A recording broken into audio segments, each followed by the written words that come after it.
नमस्कार दोस्तों, एक बार फिर से आप सभी का स्वागत है आपके अपने YouTube channel maths by Gajendra Singh. दोस्तों, अपना टॉपिक सारणिक जो चल रहा था उसी को आगे बढ़ाते हुए उसमें कुछ जो सवाल हैं इम्पोर्टेंट, वह सवाल आज हम देखेंगे। देखो, एक कंसेप्ट है, उसको समझते हैं। कंसेप्ट तो है कि अगर अपने पास कोई सारणिक का मान दे रखा हो और अगर उसके सहखंडों से बनी सारणिक का मान अगर पूछा जाए तो वह अपन कैसे निकालेंगे। तो देखो, एक सवाल लेके चलते हैं कि एक सवाल है -3, 5, 2 और 1। ये अपने पास कोई एक सारणिक है और इस सारणिक के सहखंडक से बने सारणिक का मान अपने को चाहिए।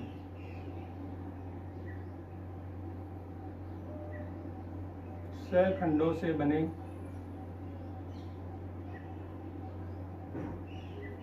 सारणिक का मान।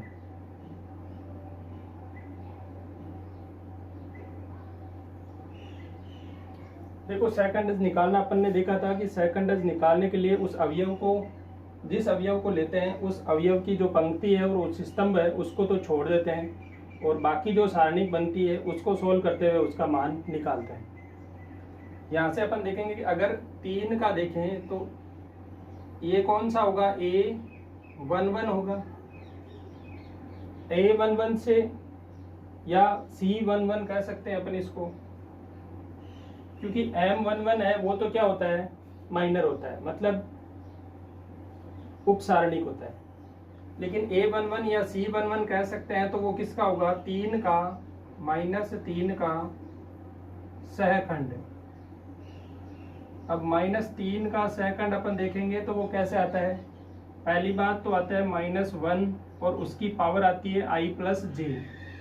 तो 1 और 1 है तो 1 + 1 हो जाएगा। इसके बाद आता है MIJ कैसे निकालते हैं अपन, उस पंक्ति को 3 वाली है तो इस 3 वाली पंक्ति को छोड़ दो, 3 वाले स्तंभ को छोड़ दो। अब क्या आया, 1, मतलब यहाँ पर आएगा 1। तो यहाँ से ये जो मिल रहा है वो 1 ही मान आएगा, क्योंकि देखो -1 की पावर 2 मतलब ये हो गया 1 और इसका गुणा 1 से तो 1 हो गया। अब आगे वाला अवयव है A, पहली पंक्ति के दूसरे स्तंभ का अवयव A12 या इसे C12 भी कह सकते हैं। यहां से देखेंगे ये क्या है, 5 का सहखंड। 5 का सहखंड है तो यहाँ पर देखो क्या आएगा, इस पंक्ति को और इस स्तंभ को छोड़ दो तो ये आएगा 2। लेकिन पहले -1 की पावर, ये कौन सा है, पहली पंक्ति का दूसरा अवयव, तो i का मान 1, j का मान 2 और इसका जो MIJ आ रहा है वो है 2, तो ये 2। देखो -1 की पावर 3 क्या होगा, माइनस, और 2 आ रहा है तो ये हो जाएगा -2। आगे देखेंगे अपन 2, जो दूसरी पंक्ति का पहला अवयव है A21 है या C21 है। यहाँ पर देखेंगे ये 2 का सहखंड है। 2 का सहखंड अपन देखेंगे तो वो आएगा -1 की पावर 2 + 1। यहाँ से देखेंगे ये स्तंभ और ये पंक्ति नहीं होगी तो क्या आ रहा है, वैल्यू 5, ये 5। यहाँ पर -1 की पावर 3 माइनस और ये 5, तो अब आगे वैल्यू है। फिर आगे देखेंगे A22 या C22 जो है 1 का सहखंड। 1 का सहखंड अपन देखेंगे -1 की पावर 2 + 2। अब देखो A का सहखंड क्या है, यहाँ से ये गया और ये स्तंभ गया तो -3 आ रहा है, मतलब ये -3।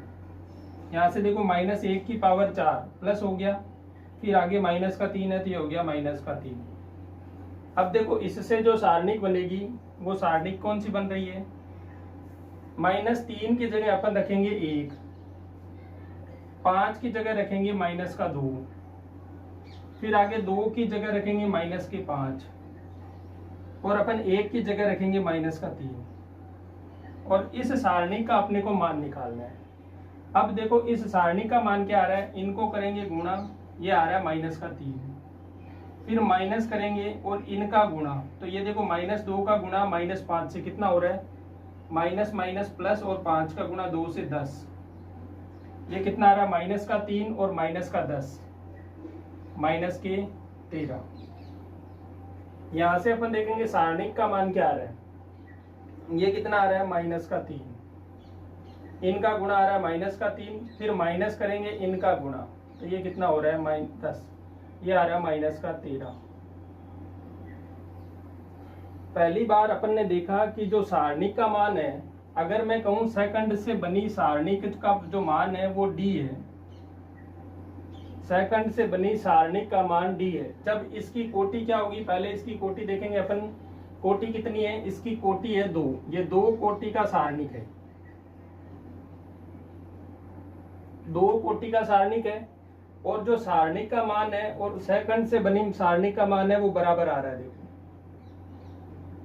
तो इससे एक थ्योरम निकलती है कि जो d का मान है वो डेल्टा के मान से जो उसकी कोटि है, कोटि से 1 कम होता है, कोटि से 1 कम घात के बराबर होता है। जैसे मैं कहूं कि इसकी जो सेकंड से बनी सारणिक d थी, उस d का मान इस सारणिक के मान, जो सारणिक का मान क्या था -13, इस सारणिक के मान के कोटि से 1 कम, इसकी कोटि कितनी थी 2, तो 2 में से 1 घटा 2, यहां से d की वैल्यू भी क्या आ रही है -13। मतलब सारणिक का जो मान है उस मान पे कोटि की 1 घात कम करके घात लगानी है। अपन यहाँ पर 2 कोटि का ये देखा है, अब 3 कोटि का देख लेते हैं। अगर यहाँ पर मैं 3 कोटि का सारणिक लेता हूं तो उप सारणिक से जो मान मिलेगा मुझे d का, वो क्या मिलेगा, डेल्टा और उसकी पावर n-1 करेंगे। यहाँ से जो d का मान, अगर मैं n का मान 3 लेता हूं तो ये आएगा डेल्टा 3 - 1 क्या 2। मतलब जो सारणिक का मान होगा उस मान का अपन स्क्वायर करेंगे तो अपने को सेकंड से बनी सारणिक का मान प्राप्त होगा।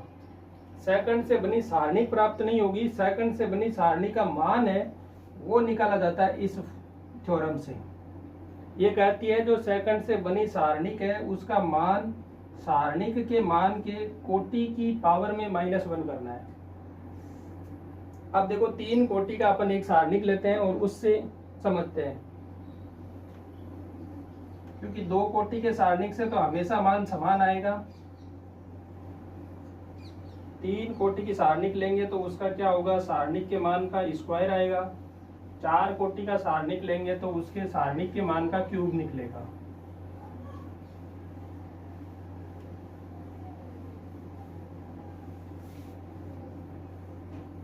उप सारणिक और सेकंड आप निकालना सीख ही गए हो। आगे वाले सवाल में अपन देखेंगे उप सारणिक और सेकंड सीधे ही निकालेंगे।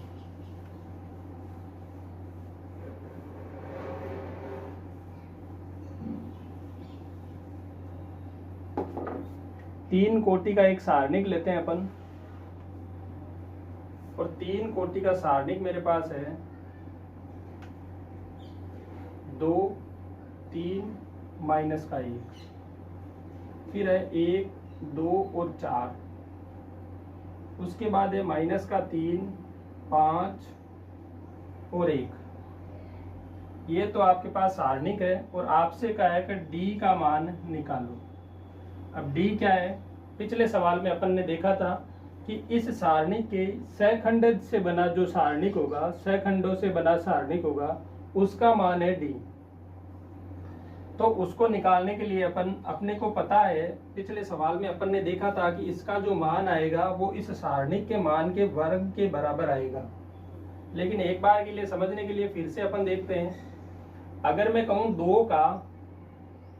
2 का अपन सखंडज निकालेंगे तो क्या आएगा, तो मैं सीधा लिख रहा हूं एक बार के लिए a11।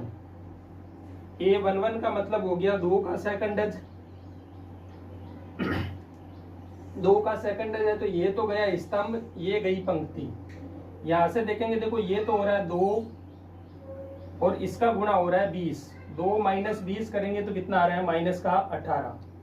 ये आ जाएगा जो a का सेकंडज है a11 का, वो आएगा माइनस का 18।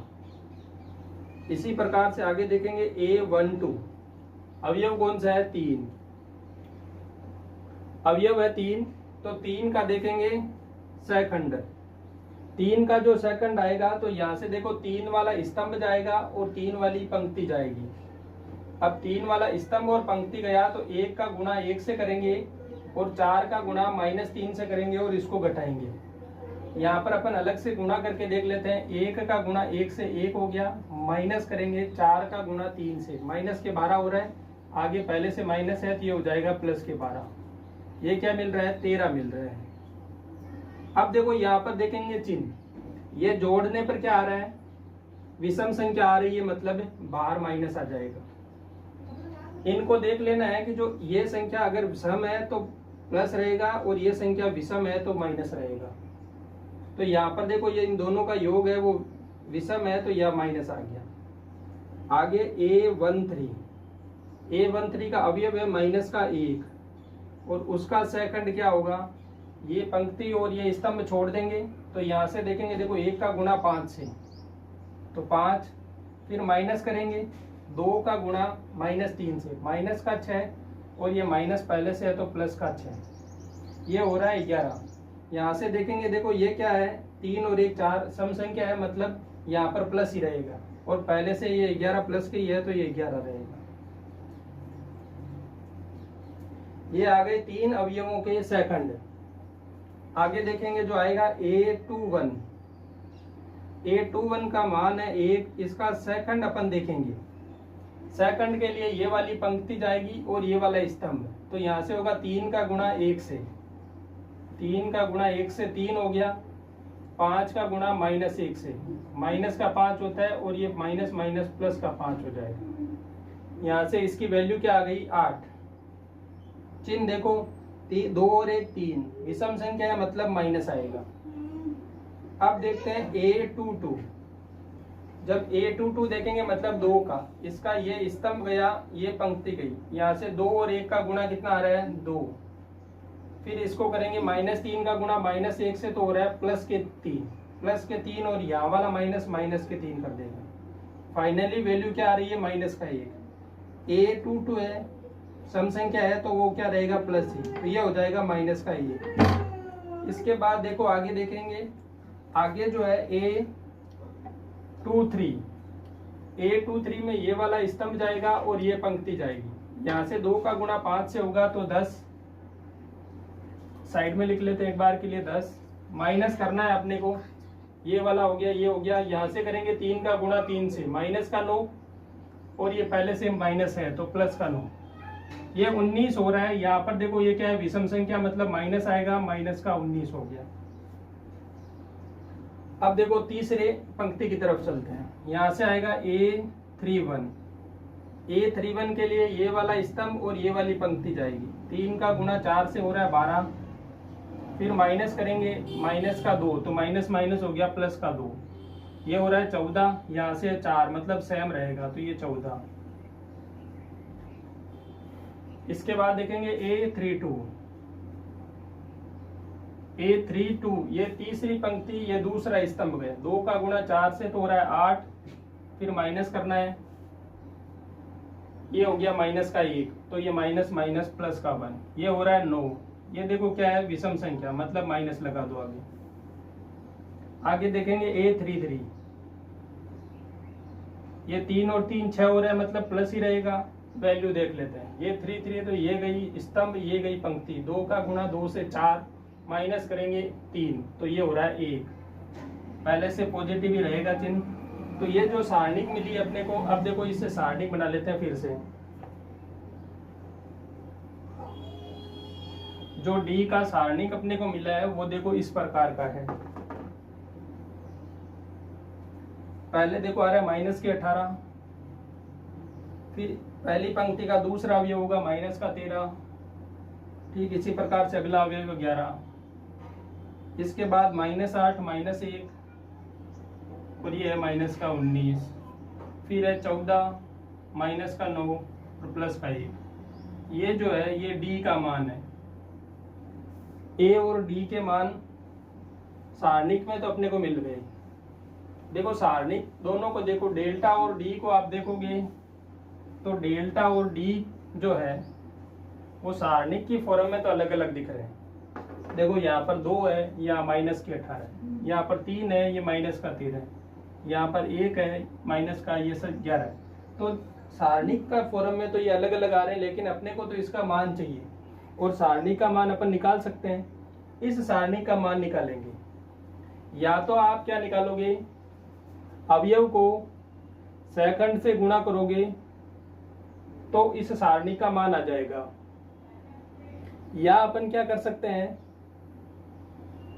अवयव को सेकंड से अगर आप सीधा गुणा करते हो तो सारणी का मान आ सकता है।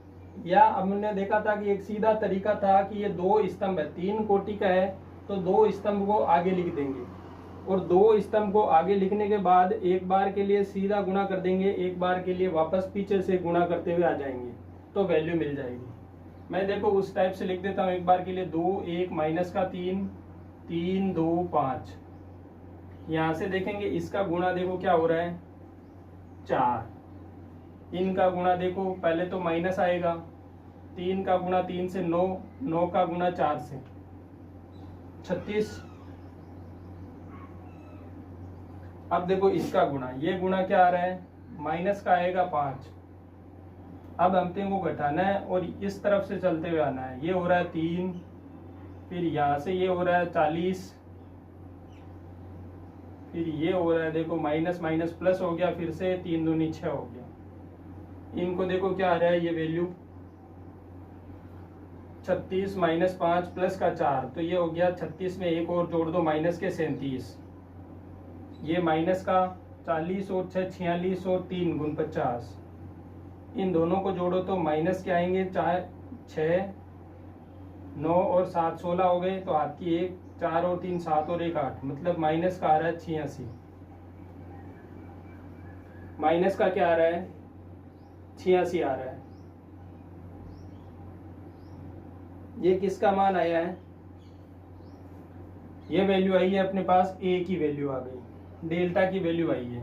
अब अगर डी की वैल्यू पूछी जाए तो डी की वैल्यू अपन देखेंगे, डी को निकालो। देखो डी की वैल्यू थोड़ा इस तरफ लिख लेते हैं, आगे 2 कॉलम लिखने के लिए।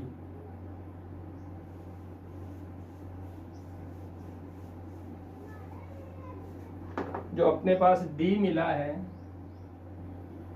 वो कुछ इस टाइप से है, -18 माइनस का 13 11, फिर मिला था माइनस का 8 माइनस का 1 और माइनस का 19, फिर मिला है 14 माइनस का 9 और फिर मिला है 1। देखो 2 कॉलम आगे लिखेंगे तो माइनस के 18 माइनस के 8 और 1 14 लिख दिया। यहाँ आएगा माइनस का 13 माइनस का 1 और माइनस का 9। पहले देखो गुणा करते हुए चलेंगे, इनका गुणा करेंगे तो ये आ रहा है 18, फिर आगे इनका गुणा करेंगे तो ये देखो आ रहा है माइनस माइनस तो हो गया प्लस, 13 इंटू 19 इंटू 14, तो ये हो जाएगा 13 इंटू 19 इंटू 14। फिर यहाँ देखेंगे आगे वाली जो है ये माइनस माइनस प्लस हो जाएगा और ये हो जाएगा 11 इंटू 8 इंटू 9। फिर आगे वाले मान है वो घटाने हैं अपने को और पीछे से चलते हुए आना। देखो ये होगा माइनस माइनस प्लस और 13 का गुणा करेंगे 8 से,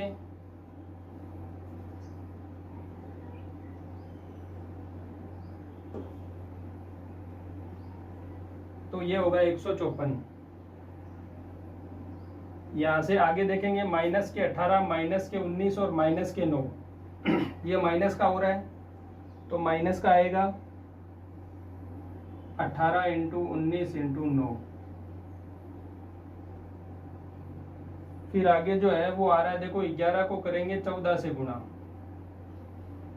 और ये माइनस का आ रहा है 14 इंटू 11। इनको जब सॉल्व करोगे इनका जो पूरा फाइनली सॉल्यूशन अगर अपन करते हैं तो वो होता है 4268 और माइनस इसमें से करना है अपने को। ये जो देखेंगे ये माइनस माइनस प्लस के फॉर्म में मिलेंगे कुछ, क्योंकि देखो यहाँ माइनस भेजेंगे, ये माइनस का होगा, ये प्लस का होगा और ये प्लस का होगा। इनको सॉल्व करोगे तो वैल्यू आएगी प्लस में 3128। जो माइनस की वैल्यू होगी बाहर वाला माइनस इनको प्लस कर देगा। इन दोनों को जोड़ो तो ये क्या आ रहा है 7396। जो डी का मान है वो आ रहा है आपके पास 7396। यहाँ से देखेंगे इसका जो 86 है वो 86 का स्क्वायर क्या आ रहा है, 86 का स्क्वायर यही है तो डी का जो यहाँ पर डी की वैल्यू है वो क्या आएगी, डेल्टा स्क्वायर, क्योंकि 3 कोटि का क्या था, सारणिक। तो 3 कोटि के सारणिक के लिए डी का मान होगा सारणिक की पावर n, n का मान कोटि, कोटि है 3, 3 माइनस 1, तो डी का मान जो मिलेगा डेल्टा के स्क्वायर के बराबर होगा। तो सारणिक के स्क्वायर के बराबर ही अपने को लिखना है। यहाँ से देखो थ्योरम में जब पूछा जाएगा तो या तो इस फॉर्म में आंसर हो सकता है, नहीं तो ज्यादातर यही फॉर्म बनेगी। ऑप्शन भी इसी फॉर्म में होंगे कि एक सारणिक है जिसका मान डेल है, सारणिक भी वो आपको नहीं देगा, सीधा यही कहेगा कि सारणिक का मान जो है डेल है, इस सारणिक के सहखंडक से बनी सारणिक है उसका मान डी है, तो निम्न में से सत्य है। और वहां पर यह चीज दी जाएगी कि डी बराबर डेल स्क्वायर, डी बराबर डेल, डी बराबर डेल क्यूब, और वो कोटि देगा उस हिसाब से मान देगा। या आपसे यह भी पूछ सकता है कि डी बराबर डेल की पावर n माइनस 1, तो यह भी पूछा जा सकता है। हमें यह याद रखना है कि डी बराबर होता है डेल की पावर में n माइनस 1, n जहां कोटि होती है।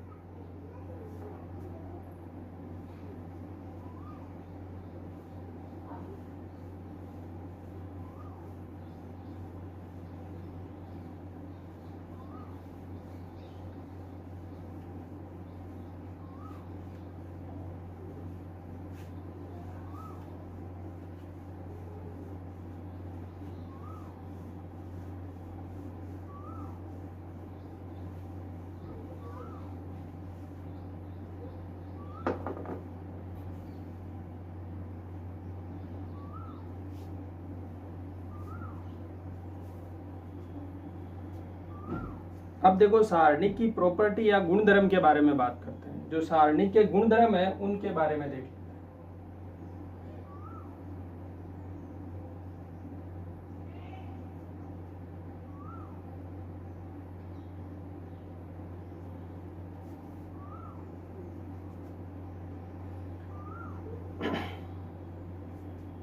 प्रॉपर्टी या गुणधर्म के बारे में जब देखते हैं अपन,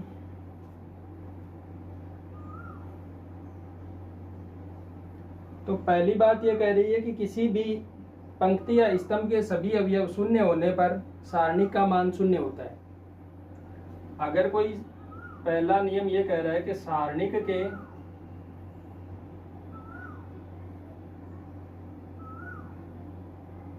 पंक्ति या स्तंभ के सभी अवयव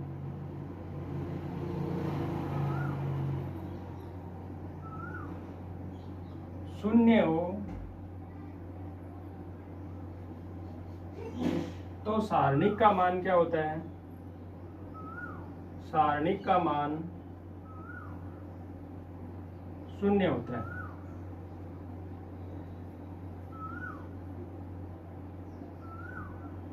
ये अपन ने पहले भी पढ़ा है, और यह क्यों होता है उसके बारे में मैंने बताया था कि अगर ये 0 0 0 है, यहाँ पर A B C है, ये E F G है, तो ये शून्य क्यों होता है, क्योंकि सारणिक को किसी भी पंक्ति या किसी भी स्तंभ की मदद से अगर उसका मान निकालते हैं तो वह हमेशा समान ही मिलेगा। यहाँ पर अगर मैं कहूँ कि इस सारणिक का मान मैंने लिया 0, इसके आगे देखो कौन सा होगा, ये होगा BG माइनस FC, लेकिन मैं इसको 0 से गुणा करूंगा तो ये पद तो 0 ही मिलेगा मुझे। फिर आगे जो होगा उसमें लेंगे माइनस का 0, और फिर ये यहाँ से करेंगे तो ये AG माइनस EC आएगा, लेकिन इसका गुणा 0 से करूंगा तो फिर से वो 0 होगा। और इसके आगे जब ये 0 है तो यहाँ से इसका गुणा होगा AF माइनस BE, फिर से 0 से गुणा करेंगे तो टोटली क्या आएगा, 0। इसलिए अगर किसी सारणिक के एक स्तंभ या एक पंक्ति, ऐसा नहीं है कि यहाँ पर अगर देखो 2 में तो आ गया 0 और यहाँ पर अगर कोई एक आ जाता है y, तो अब इस सारणिक का मान 0 हो यह जरूरी नहीं है। या तो पूरी पंक्ति के अवयव 0 हो या पूरे स्तंभ के अवयव 0 हो। अगर ये यहाँ पर 0 होता है तभी पॉसिबल है। ऐसा नहीं है कि इसमें यहाँ पर अगर 0 हो गया और यहाँ पर कोई मान है तो ये 0 होगा, कि साहब इस पंक्ति में हो गया, यहाँ पर नहीं है तो इस स्तंभ में 0 है, तो नहीं होगा। हमें ध्यान रखना है ये कब 0 होगा, जब सारणिक की कोई पूरी पंक्ति जिसके अवयव 0 हो, या कोई ऐसी सारणिक हो सकती है जिसके स्तंभ के सभी अवयव 0 हो। तो उस सारणिक का जब आप मान निकालोगे तो वह मान हमेशा 0 ही मिलेगा। आपको मान निकालना ही नहीं है, यही देखना है कि सारणी के स्तंभ या पंक्ति में पूरी पंक्ति कहीं 0 तो नहीं है। अगर 0 है तो सारणी का मान 0 ही रहेगा।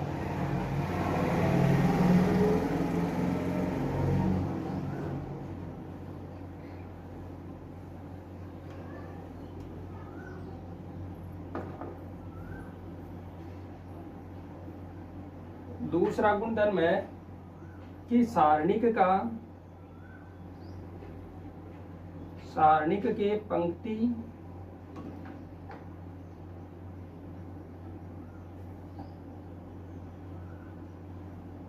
या स्तंभ,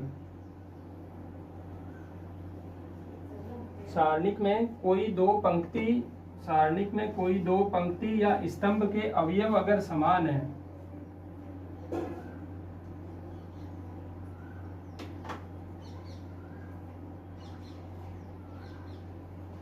तो उस सारणी का मान भी 0 होगा।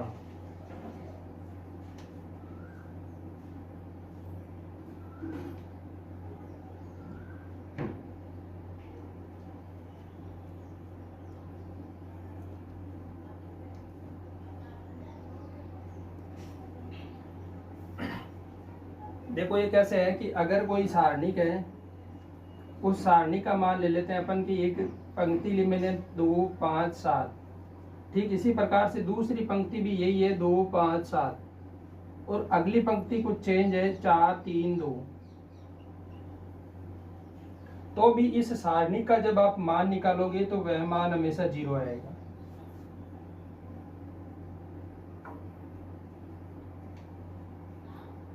भले ही ऐसी कोई सारणी को जैसे ABC ले लो, यहाँ पर भी ABC आ गया, यहाँ XYZ है, तो इस सारणी का मान भी 0 होगा। इस टाइप से अगर ये है तो यहाँ से ABC के या XYZ में कोई संबंध भी पूछा जा सकता है, क्योंकि इस सारणी का मान तो 0 होगा। यहाँ से आप मान निकालोगे A into BZ minus CY, तो होगा ABZ माइनस ACY। फिर उसी प्रकार से आगे चलेंगे। देखो यहाँ से अगर आप मान निकाल के भी देखते हो, चाहे इसका निकालो या इसका निकालो, ये मान हमेशा 0 मिलेगा। मान निकाल लेते हैं। देखो पहले तो होगा 2 से गुणा, इसको करो -10 माइनस 21, 10 माइनस 21, फिर आएगा माइनस का 5, ये गया 2 दूनी 4 और ये हो गया 28, 4 माइनस 28, फिर आएगा 7, यहाँ से देखेंगे 6 माइनस 20। अब देखो ये कितना हो रहा है, माइनस का 11, इसको 2 से गुणा करो तो माइनस का 22, फिर ये हो रहा है माइनस का 24, और ये माइनस माइनस हो गया प्लस, और 24 का गुणा 5 से करेंगे तो 120। यहाँ देखेंगे क्या आ रहा है, माइनस का 14, और 14 को गुणा करो 7 से, ये देखो माइनस का 14, ये 20 में से 6 गई तो माइनस के 14, माइनस के 14 को 7 से गुणा करो 98 में, ये होगा माइनस का 98। अब देखो इनको जोड़ो, माइनस का 98 और ये माइनस के 22, 2 दे दो इसको तो ये हो गया कितना 100, फिर ये हो 120, 120 माइनस का और 120 प्लस का क्या आ रहा है 0। इसकी वैल्यू निकालेंगे तो देखो A आएगा, इसके साथ गुणा में आएगा BZ माइनस CY, फिर माइनस का आएगा B, फिर गुणा में आएगा AZ minus CX, AZ minus CX, फिर आगे आएगा प्लस का C, यहाँ गुणा में आएगा AY माइनस BX। अब देखो यहाँ से अगर इनको सॉल्व करेंगे ABZ, ये तो होगा ABZ प्लस का, ये ABZ माइनस का, यहाँ से आएगा ACY, ये किसका होगा माइनस का, ये ACY प्लस का, कैंसिल हो गए। अब देखो ये पूरा फॉर्म कैंसिल हो गया, यहाँ से आएगा माइनस माइनस प्लस BCX, ये देखो ये आ रहा है माइनस का BCX, तो ये भी कैंसिल, मतलब टोटली आंसर क्या आया 0। तो किसी भी सारणिक के अगर दो पंक्ति या दो स्तंभ के अवयव अगर समान हो तो उस सारणिक का मान भी क्या होता है, 0 होता है।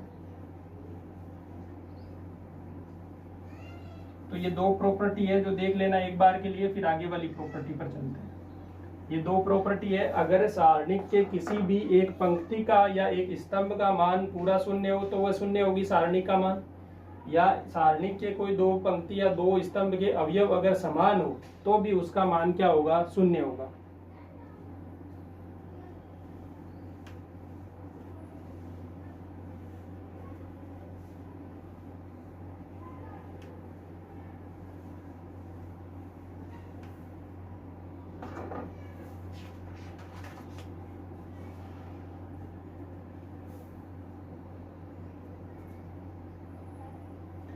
देखो तीसरी प्रॉपर्टी कहती है कि सारणिक में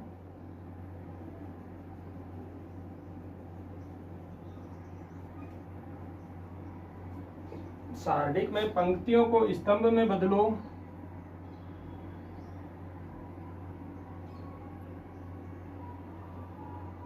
स्तंभ में बदलो, पंक्तियों को स्तंभ में या स्तंभ को पंक्तियों में।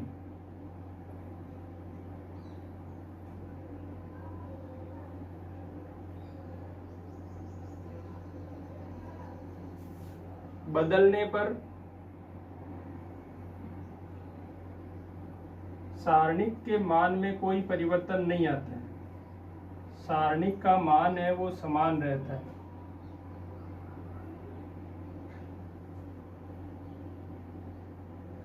अगर कोई सारणिक है और उस सारणिक में ABCD कोई सारणिक है, इस सारणिक की पंक्तियों को अगर आप स्तंभ में परिवर्तित कर देते हो, जैसे ये पंक्ति AB को आपने पहला स्तंभ बना दिया, CD को आपने दूसरा स्तंभ बना दिया, पहली पंक्ति को पहला स्तंभ, दूसरी पंक्ति को दूसरा स्तंभ बना दिया। यहाँ से अगर अपन मान देखें तो ये क्या आ रहा है, देखो AD माइनस का है CB, इस सारणिक का मान आ रहा है AD माइनस CB। इसी प्रकार से इसका मान देखो क्या आ रहा है, AD माइनस का आ रहा है CB। तो सारणिक के मान में जो है वो कोई परिवर्तन नहीं आएगा। तो देखो अगला नियम ये कहता है कि सारणिक में पंक्तियों को स्तंभ में या स्तंभ को पंक्तियों में बदलने पर सारणिक का मान समान रहता है। यहाँ देखेंगे मैंने एक सारणिक लिए ABCD, जिसकी पहली पंक्ति है AB और दूसरी पंक्ति है CD। अपन ने दो क्रम का एक सारणिक लिया है जिसका मान निकालते हैं तो ये आता है AD minus CB।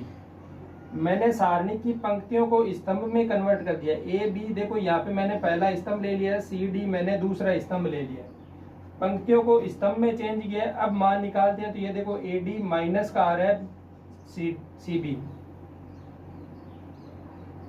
AD minus का CB या BC। तो सेम मान मिल रहा है अपने को, मतलब सारणिक के मान में कोई परिवर्तन नहीं आया है।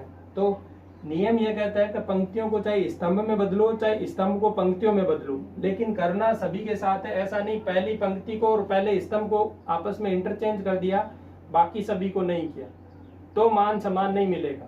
अगर सारणी के सभी पंक्तियों और सभी स्तंभों को पंक्ति को स्तंभ में चेंज करते हैं तो सारणी के मान में कोई परिवर्तन नहीं आएगा।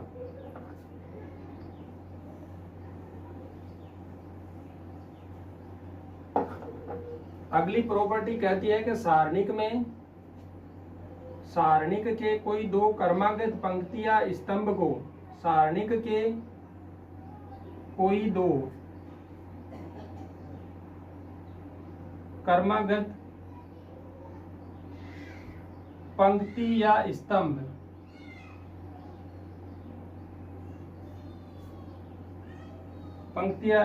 को परस्पर बदला जाता है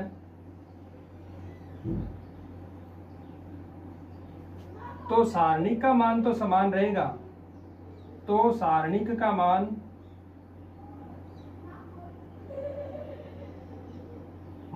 तो समान रहेगा, लेकिन चिन्ह परिवर्तित होगा।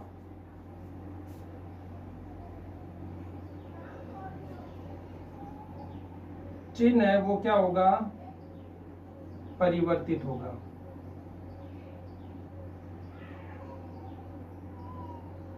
इस नियम को समझो भाई। ये नियम कहता है कि अगर अपने पास कोई एक सारणिक है और उस सारणिक का आप एक पंक्ति को, कोई दो क्रमागत दो पंक्तियां हैं उनको अगर आपस में इंटरचेंज करते हो, जैसे अगर ये सारणिक है a b c d e f g h i, ये कोई सारणिक है और इसकी दो पंक्तियों को अगर इंटरचेंज करते हो, दो पंक्तियां, जैसे पहली पंक्ति को मैं दूसरी पे लिख रहा हूं, दूसरी को पहली पे, जैसे डी ई एफ, फिर आ गया ए बी सी और यहाँ पे हो गया जी एच आई, तो इसका जो मान आएगा, इसका मान और इसका मान है वो बराबर तो होगा, संख्यात्मक रूप से बराबर होगा, लेकिन यहाँ पर अगर प्लस में मान आ रहा है तो इसका मान माइनस में मिलेगा। अगर दो क्रमागत को चेंज किया, देखो पहली बार मैंने एक और दो को चेंज किया है, अब मैं अगर दो और तीन को वापस से चेंज कर देता हूं तो पहली बार में माइनस हुआ, दूसरी बार में क्या होगा, फिर से माइनस होगा, तो माइनस माइनस प्लस हो जाएगा।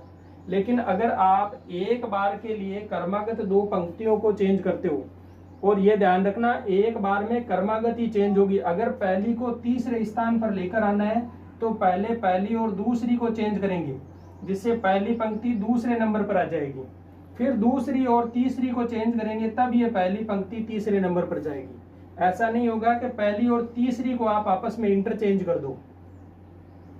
पहली बार में एक पंक्ति दो क्रमागत जो नजदीक वाली पंक्ति या दो नजदीक वाले स्तंभ है वही आपस में चेंज हो सकते हैं। आपको अगर पहली पंक्ति को तीसरी पंक्ति पर लेकर जाना है तो उसको पहले दूसरी पर लेकर जाना होगा, फिर दूसरी से तीसरी पर लेकर जाना होगा। ऐसा करने पर दो बार इंटरचेंज होगा तो वह क्या होगी, दो बार इंटरचेंज होने पर माइनस होगी पहली बार, दूसरी बार हो जाएगी प्लस।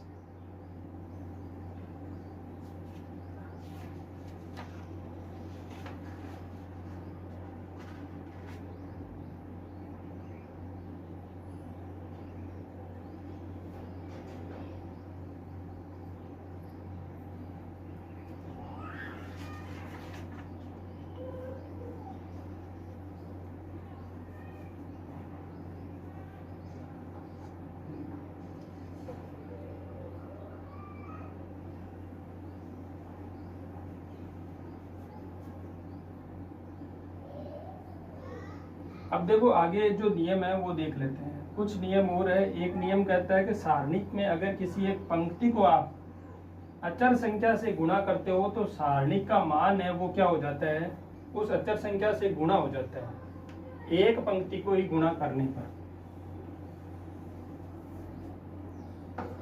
जैसे मैं एक सवाल बताऊं कि अगर ये है के ए के बी और के सी, इसके बाद में है D e f g h आई, तो यहाँ से जो है वो वैल्यू जो आपको मिलेगी इसको आप के बाहर ले सकते हो यहाँ से कॉमन एक पंक्ति से, और ये a b c d e f और जी एच आई के बराबर होगी। मतलब ये है कि किसी एक अचर गुणांक से अगर आप सारणी को गुणा करते हो तो उसे चाहे एक पंक्ति में भेज सकते हो, उसे चाहे एक स्तंभ में भेज सकते हो। यहाँ से मैंने देखो इसको बाहर निकाला, अब मैं आगे इसको है वो गुणा भी कर सकता हूँ किसी एक स्तंभ से।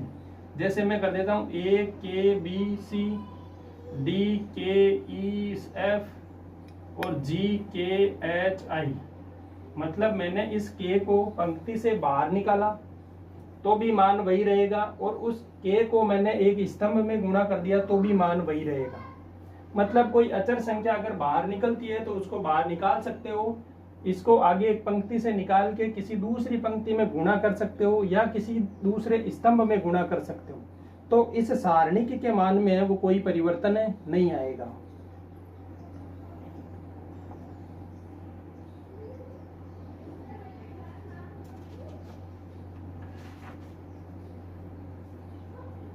अब देखो आगे एक प्रॉपर्टी और है कि सारणिक के जो है किसी भी अवयव को जोड़ना घटाना, सारणिक में कोई अवयव जोड़ा घटाया जाता है तो सारणिक के मान में कोई परिवर्तन नहीं आता है।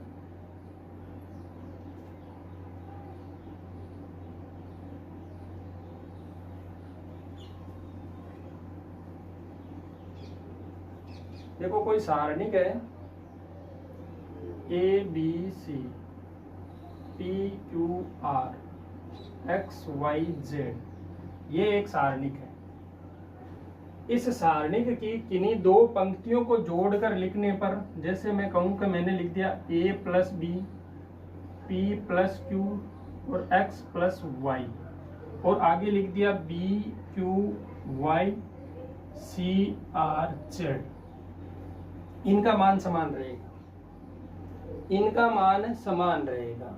इसी के साथ अगर इसको पहली दो को जोड़ा है, तीनों को जोड़ के मैं यहाँ लिख सकता हूँ, जैसे a b c p q r x y z, तो भी ये मान समान रहेगा।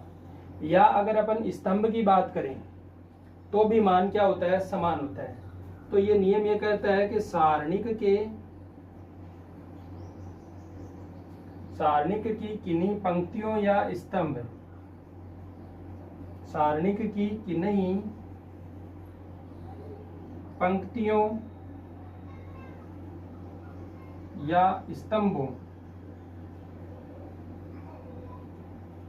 को जोड़ना या घटाना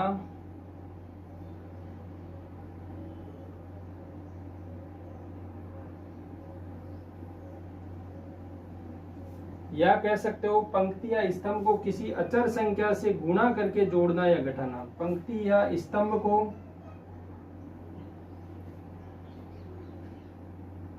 अचर संख्या से गुणा करके जोड़ना या घटाना।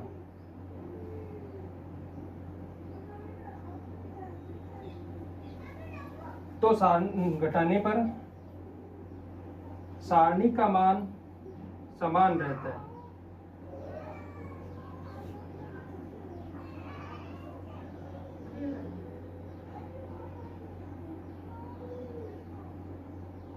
देखो अगर इस सारणी में ये यहाँ पर है, इसको मैं अगर ये भी कह सकता हूं कि a plus lambda b b c, यहाँ आएगा p plus lambda q q r, यहाँ आएगा x plus lambda y y और z। इस सारणी का मान भी समान होगा।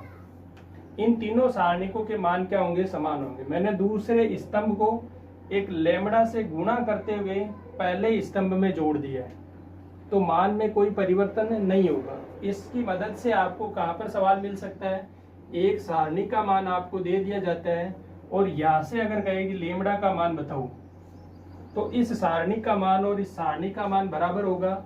इसकी मदद से अपन यहाँ से मान निकाल सकते हैं अचर संख्या।